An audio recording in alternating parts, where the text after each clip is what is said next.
വീണ്ടും മാമ്പഴക്കാലം നോക്കിയാൽ മാങ്ങ. അതെൻ്റെ വീട്ടിൽ നിന്നുള്ള ഫോട്ടോ ആണ്. എൻ്റെ ചേട്ടൻ എനിക്ക് അയച്ചു തന്നതാണ്. ഇത് കാണുമ്പോൾ എനിക്ക് പഴയ ഓർമ്മയിലേക്ക് പിന്നെയും പോയി. ഇത് പ്രിയൂർ മാങ്ങയാണ്. എത്ര മാങ്ങ പൊട്ടിച്ചിരിക്കുന്നു പ്രിയൂർ മാങ്ങ എന്ന് പറഞ്ഞിട്ടുണ്ടെങ്കിൽ ആദ്യമൊക്കെ അച്ഛനാണ് പൊട്ടിക്കാറ്. അച്ഛൻ മാവിൽ കയറി പൊട്ടിക്കും. ഞങ്ങൾ കൊട്ടയം കൊണ്ടുപോടി നടക്കും. കുറേ തലയിൽ വീഴും, കുറേ മേൽ വീഴും. അവിടെ ഇരുന്ന് കുറേ കഴിക്കും.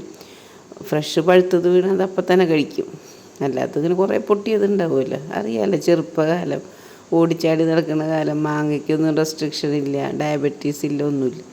ഇഷ്ടം പോലെ കഴിക്കും പ്രിയൂർ മാങ്ങ. അത് എൻ്റെ വീട്ടിലെന്ന് പറഞ്ഞാൽ വലിയ 3 മാവുകളാണ്. മാങ്ങ എന്ന് പറഞ്ഞാൽ ഒരു 100 കിലോയെങ്കിലും ഉണ്ടാവും. അന്നൊന്നും വിൽക്കണ പരിപാടിയൊന്നുമില്ല. എല്ലാവർക്കും പൊട്ടിക്കും.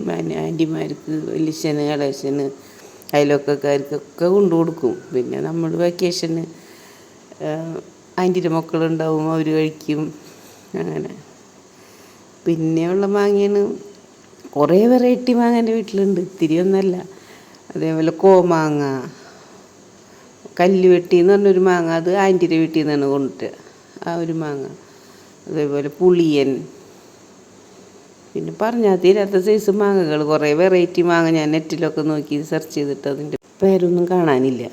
പിന്നെ ഞങ്ങൾ ടെറസിൻ്റെ മേലേക്ക് ഒരു മാവ് നിൽക്കുന്നുണ്ട്, അതിന് പേരില്ല.